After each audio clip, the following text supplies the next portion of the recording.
Quand tu vois le nombre de Parisiens qui sont partis dans les territoires, je serais pas étonné que certains ne remontent jamais et décident d'y rester une bonne fois pour toutes.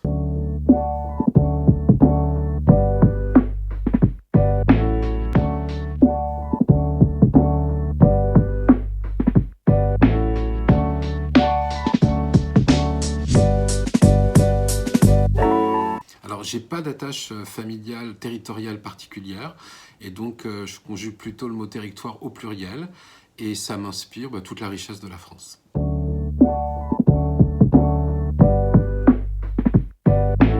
Il y a un territoire que j'aimerais découvrir, c'est celui de mon arrière-grand-père qui vivait en Bessarabie, c'est la Moldavie actuelle.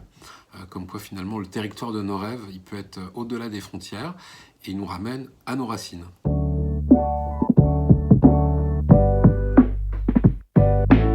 Probablement, il y a quelques années, lors de l'éruption de ce volcan qui avait bloqué les liaisons aériennes européennes, un quotidien avait titré « Le jour où le monde est redevenu grand ». Je dirais que pendant cette crise, finalement, le monde est redevenu un peu plus petit, qu'on a vécu notre territoire avec plus d'intensité, qu'on a vécu aussi la crise différemment selon le territoire où l'on résidait, que ce soit dans le Grand Est, à Paris ou dans la Creuse, et qu'on a vécu probablement ce territoire plus connecté et plus ouvert. Avec le développement du télétravail, beaucoup se sont rendus compte que finalement on pouvait travailler de n'importe où.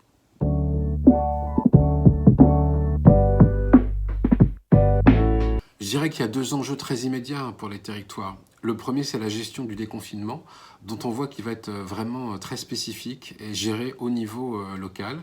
Le deuxième, c'est forcément celui de la reprise économique, qui va passer par la mobilisation des acteurs économiques territoriaux.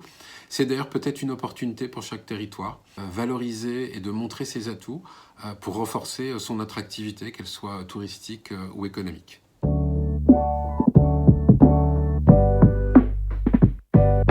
De manière générale, j'irais lutter contre les déserts, que ce soit les déserts médicaux, les déserts économiques, les déserts culturels, les déserts technologiques aussi, parce que finalement, ce sont les seules faiblesses qui peuvent réduire la capacité d'action et donc d'attractivité d'un territoire, et donc l'empêcher de se développer et de s'ouvrir au monde.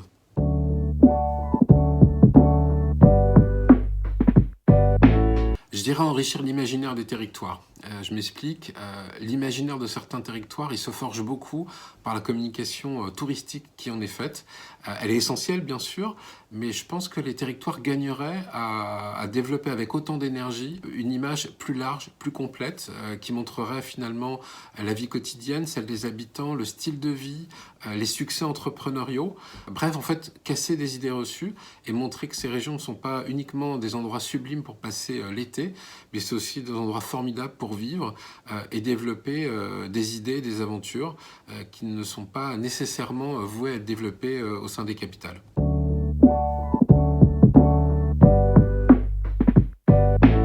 La technologie, c'est probablement un formidable vecteur de transformation d'un territoire. On l'a vu pendant la crise à quel point cette technologie était importante.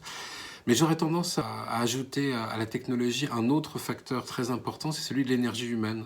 Je pense que la synergie et le rassemblement des énergies est essentiel et que finalement la transformation et l'avenir d'un territoire y réside entre les mains des hommes et des femmes de ce territoire.